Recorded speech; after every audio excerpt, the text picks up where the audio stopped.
Bom, então vamos lá. Vamos iniciar aqui pelo IAM. Tá? Bom, já dei uma, já dei uma adiantada, né, do que é o IAM, mas vamos ver mais detalhes aqui do IAM. Bom, o IAM é a solução aí, né, da AWS, é o Identity and Access Management, é o AD, né, do Active Directory da AWS, é a solução que permite o gerenciamento da segurança dos acessos aos serviços e recursos aí da AWS. Tem um conteúdo curado, para quem não viu ainda, veja, na introdução aí ao AWS IAM. Caso de uso, né? Então a gente vai usar aí o IAC e o CI/CD para criar e deployar todos os recursos, né? Então a gente precisa criar usuários, criar policies, criar roles aqui para apoiar esses casos de uso aqui do IAC e do CI/CD, tá? Então o lab que a gente tem agora, a gente precisa criar aqui um usuário, criar um grupo e uma policy, né, para o usuário que vai ser utilizado no deploy da infraestrutura como código, tá? Então eu preciso ter um usuário que tem permissão de criar serviços, tá? Então, esse usuário que eu vou criar ele agora, ele vai ser um usuário... Bom, deixa eu dar spoiler aqui, deixa eu avançar aqui para explicar. Bom, aqui a gente tem, né, usuários, grupos, polis e roles, né? Então, o que é cada coisa, né? Então, a gente tem aqui as polis, são os permissionamentos, né, as permissões que a gente disponibiliza, né? Então, aqui as policies são permissões atribuídas a usuários, grupos de usuários e roles, né?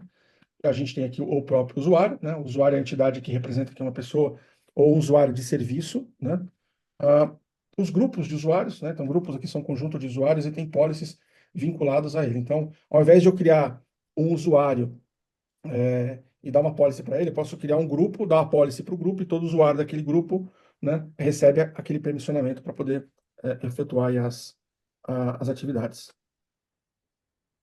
E a gente tem aqui as roles, né? As policies, o permissionamento atribuído também às roles.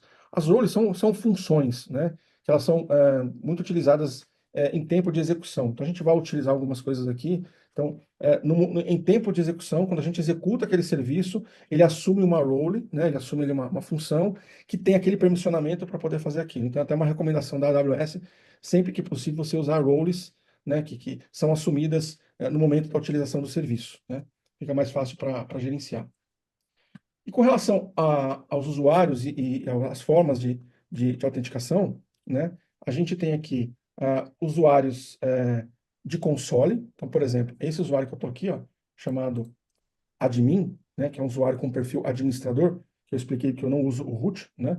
Então, ele é um usuário de console. Eu consigo logar na console, eu consigo navegar na parte gráfica. Mas eu posso ter, a gente vai fazer isso, criar usuários de acesso programático, né?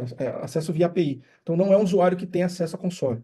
Né? Eu não quero que esse usuário acesse a console, ele não precisa.